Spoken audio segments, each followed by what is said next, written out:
Hey guys, Mike from Mike's Gaming Gala here. And since I put out that interview with William Muller about the BBG two console projects that they were working on, obviously there's been a ton of speculation, a lot of stuff going on, and now that things have settled a bit, I was waiting for an official post from BBG regarding the situation, but as time goes on, it seems that the email that was sent to the Geek Getaway is probably what they meant by we're going to post a statement on it. So I thought, if you're tuning in to hear about information on the consoles or what I think about the consoles or anything like that, this isn't the video for you. In this video, what I'm hoping to do is just give my perspective on the timeline of things. I've actually written it down here. I'm not great at going off script, in case you guys haven't noticed, but I want to make sure that I kind of cover everything, give people all the information that I have and am able to share regarding the situation, and people can speculate on that. And I'm going to touch a little bit on the social media backlash that a lot of other YouTubers have commented about. So yeah, if you want to hear about the consoles, not the video for you. If you are one of my subscribers for my homebrew reviews, this is going to be not for you guys either. But let's start. So it was the Friday before the interview that William told me that he was allowed to talk about the projects from BBG. He had hinted that stuff was in the works prior to this, and in past, before BBG had announced that they had acquired Aster Smash and Shark, William knew about it. So from my perspective, here's a guy with inside information, with connections with BBG. I have no reason to think that anything that he comes out and says he's allowed to say, he's not allowed to say. So we schedule an evening for Sunday evening. On Sunday, William comes over. I set up 2 cell phones and my main camera to do kind of like a 3-camera shoot in my living room. And after we're done the interview, he leaves, I edit it, and schedule it to post the following morning.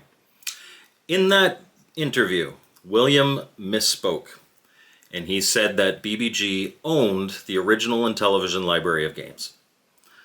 What he meant to say was that BBG has licensed the original Intellivision library of games. But that changes as we move forward. So Monday morning, the video launches to a pretty positive response at first, although quickly we get a lot of kind of what the hell is this reactions, particularly regarding the license agreement between Intellivision Entertainment and BBG. Obviously, people are curious about, is BBG allowed to make consoles? Are they moving on to this instead of doing the Amico?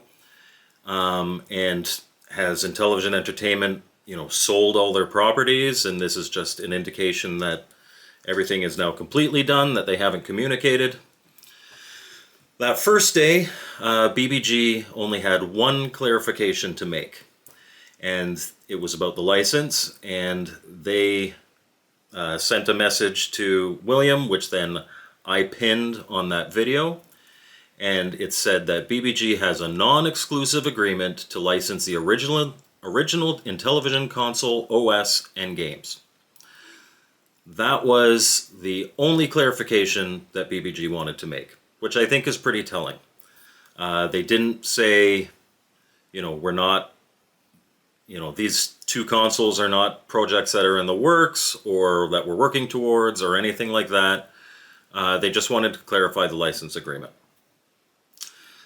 Based on the number of questions in the comment section of that video, I picked a few that seemed pretty common or pertinent, and I made a call to William that night for clarification on them.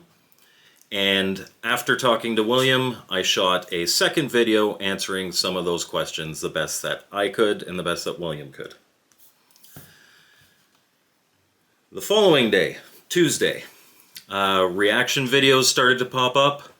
Again, most of them like, what the hell is this? You know, here's this small YouTuber, once again, you know, nobody knows who he is.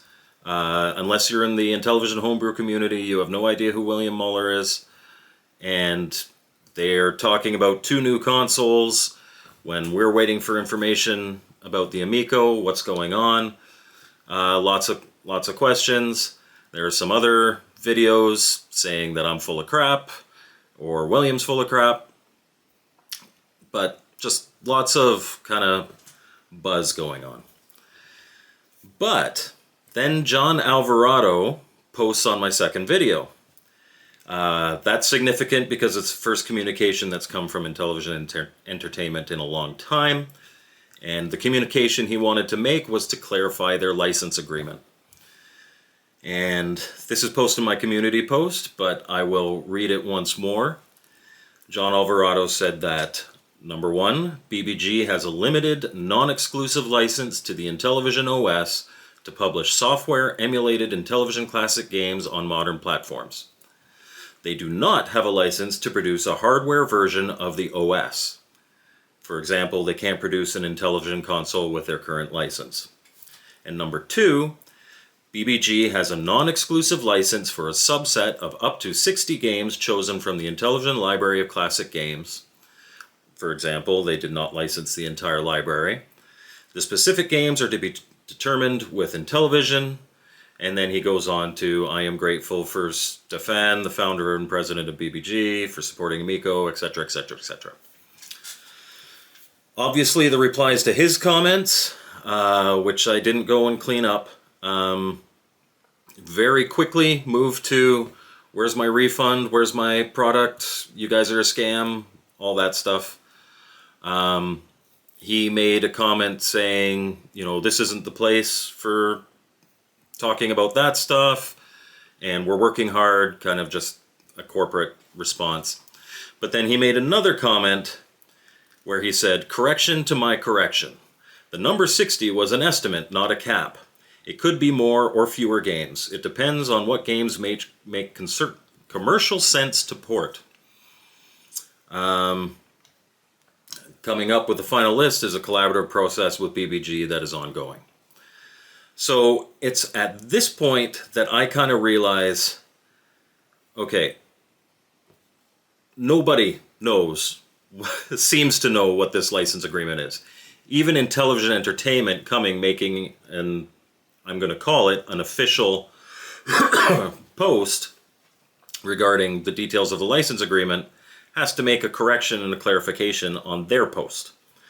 So at this point, I'm thinking, okay, I kind of have to back off of thinking that I know what the specifics are.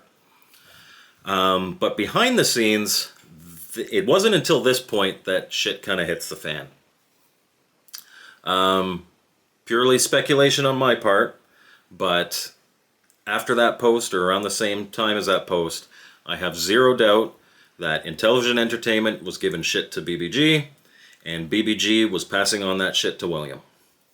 So that's going to be a situation where William now is probably feeling it on both sides, both the social media backlash as well as getting the crap from Stefan. That's my assumptions. But based on my communications with William around this point in time, that's when William's big concern starts to become that this video and his misspeaking in that first video was going to kill the project. And this was the first point at which he asked me if I could take it down. My opinion on that, and we had some back and forth about this, was that, you know, it's already being commented on by a bunch of other channels, almost all of which much bigger than mine. It's undoubtedly been clipped, could be re-uploaded.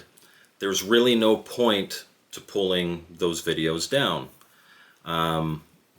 What I did do is in that first interview video, at the moment in which he misspoke, I put an annotation that linked to the second video that had the clarification. On both videos was pinned the license agreement. He asked if I was able to just edit that little bit out of the interview. To the best of my knowledge, I've looked, you can't clip mid-video, you can crop it kind of on the ends, but you can't clip something from the middle of your YouTube video. So it got to a point where he kind of said okay, but then the next day he was coming back and he was like, can you just please, even if you just take it down for a little bit and we see what happens. And at that point I relented and I did make the two videos private. I did that for a friendship that I've had for 10 years, despite what other people's opinions may be online. William is a good guy. He's been a very good friend to me over 10 years. And I'm not willing to throw that away for two videos. When I do that, I do make the community post talking about how, yes, there were mistakes made. We didn't read the room, made a pretty tone-deaf interview. I accepted my responsibility for part of that. I'm not the one that misspoke. I'm not the one that said that William could talk about this, but I am the one that put the video online. I am the one that conducted the interview, and I am the one that made the follow-up video. So, you know, I own my part of it, and that's kind of where we left it off on this channel. Later, though,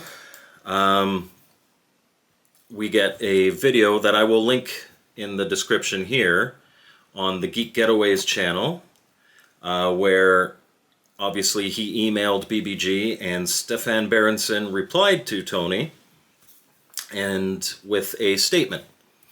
And that statement, in the form of an email, is, hi, we had never officially announced to develop a new Intellivision console. We are a game studio and we have no experience to develop, produce, and market hardware products. And then the rest of the email basically reiterates the license agreement that John Alvarado had clarified, and also adds that BBG has been longtime supporters and collaborators of Intellivision, working closely to bring the beloved and legendary franchises Shark and Astro Smash to entirely new audiences. We are excited to strengthen this partnership, yada yada yada. And on the face of it, of this email, it feels, first gut instinct, like this email throws William under the bus. But upon stepping back and looking at it with a bit more of a level mindset, at least on my side, I view this as corporate saving their ass. So the first line here, we had never officially announced to develop a new Intellivision console. William Muller was, as far as I know, still is, but was a unpaid consultant for BBG.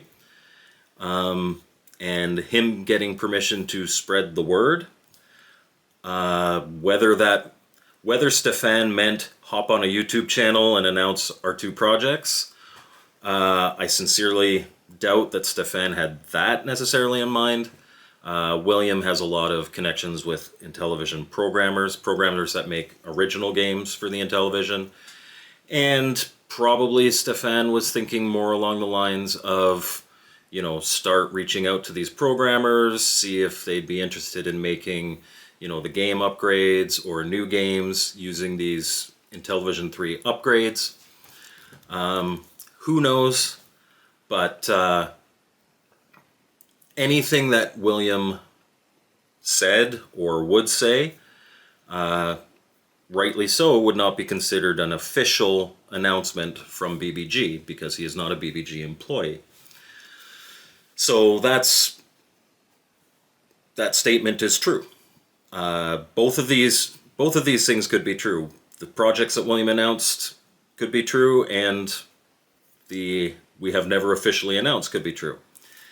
Continuing on, he says, we are a game studio and we have no experience to develop, produce, and market hardware products. That's true, but it doesn't say we had no intention to. It doesn't say that we weren't potentially working towards doing that. If these two projects were fiction or completely exaggerated, Stefan would have come out and basically said what William said was completely untrue. We were never working on stuff. Like, that's what Intellivision Entertainment probably would have liked BBG to say.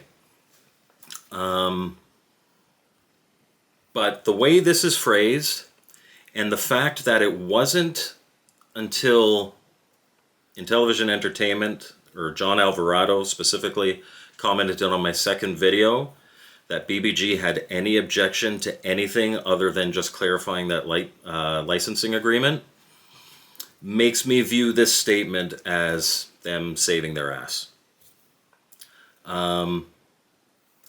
I can see how people would view this as throwing William under the bus. The fact that it doesn't mention him at all, actually, to me, shows that he wasn't full of crap. That's my interpretation. Your mileage may vary, but that's what I view from that. And that's really all the information that I have. I don't know what's happened to these two projects. I don't know if anything's still being worked on, and I'm not going to speculate about that. However, the Geek Getaway, Tony, did post a comment on one of my videos inviting me onto a live stream on his channel. So Wednesday night at about 10 p.m. Eastern, it's the plan, at least right now, that I'll hop on there and we can talk about all this. And I'm interested to see what his opinions are. I'm sure we'll take questions and comments and talk about what people are posting in the live chat. That's totally fine. I have nothing to hide, and I'm not worried about, if somebody pops in the chat and says, oh, Mike, you're full of crap, I'd be like, you know what, maybe. This is just my perspective of everything that's happened. If that helps your speculation, great. As far as the social media aspect of this and the response to it, if anybody's worried about me, I've had a few friends, YouTube friends and otherwise, message me and say, oh, I saw, so-and-so talking about you, or I saw so-and-so talking about you. It doesn't bother me at all. There's obviously some egg on my face. The interview and the follow-up video and then everything that happened around it makes me look a little bit foolish, and I accept that. I own it. I don't take myself too seriously, and quite frankly, I make a point to make a fool of myself almost weekly in my review videos. So I'm fine. If anybody's worried about me, honestly, don't be. After I made those two videos private. I was working towards Toronto Prop Expo, which is, this is one of the shirts for it, which is an event that I run here in Toronto, and that was the following weekend, so I was really busy. But what really made me not care at all is that either a couple hours after or maybe the day after I made those videos private, I got a call from a friend of mine telling me that a really good friend of mine died in a motorcycle accident at the age of 56. And as soon as I heard that, I mean, we basically sat silent on the phone for about 10 minutes. And honestly, what people on the internet were saying about me was the farthest thing from my mind. So, I'm not saying that because it matters involving this story, but just there are so much more important things to me in life than YouTube. So honestly, I've seen a few of them. If people tag me, I'll see the videos. I know Smash JT made some, the Geek Getaway, obviously, Cartridge and Disc Podcast, the Retro Bros, Sweet and Tender Hooligan. I saw one that I actually found was really funny. They took, I think from My Cousin Vinny, they took John Alvarado's face and put him on Joe Pesci. The guy basically came out and said, anything this guy says is bullshit. I thought that one was actually pretty funny. As for William and his responses to the social media backlash, maybe some regrettable posts. He takes himself more seriously. He's a business owner. He has a reputation in the Intellivision homebrew community.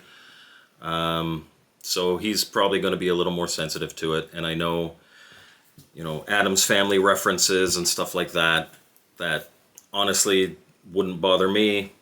It's still making fun of somebody's appearance, and, that's maybe not cool, but it's also to be expected in any social media platform when you put something out. So, I'm not my brother's keeper here. His responses are his responses. If I could give just any comment on it, is that he doesn't have the same platform to respond as I do, and he was getting shit from both ways. So hopefully people can give him a little bit of a break, but I'm not going to be deleting any comments on this video either. If you head in there, be prepared to defend yourself. We can all be adults. And in addition to that, I will be making those prior two videos public again, albeit with different thumbnails and different titles. So they'll be for Posterity 1 and for Posterity 2. Reason being is I don't want to be that guy that walked onto the Intellivision stage, threw a grenade, and then just walked off. I think that, although this is maybe one page in the 100-page saga of Intellivision entertainment, it's still a page, and it shouldn't be redacted. It should be there. And if somebody wants to do a documentary on all of this, again, even though it's such a small part of it, it should be in there. And I'm not hiding away from that. So that's my thoughts on it. If you want to hear some more thoughts on it in a more interactive way, I'm going to be doing this one live stream with the Geek Getaway. We'll see how that goes. And as for this channel, unless there's official communication, I'm not going to talk about it. I'm not going to speculate on anything regarding this anymore, because honestly, I have no interest in becoming the Amico or Intellivision or BBG guy. But as a person who was involved in this, as a person who brought this to YouTube, I felt that this video was important to make as kind of my epilogue. So thank you for watching. We'll see you next time on Mike's Gaming Gala. Have a great week.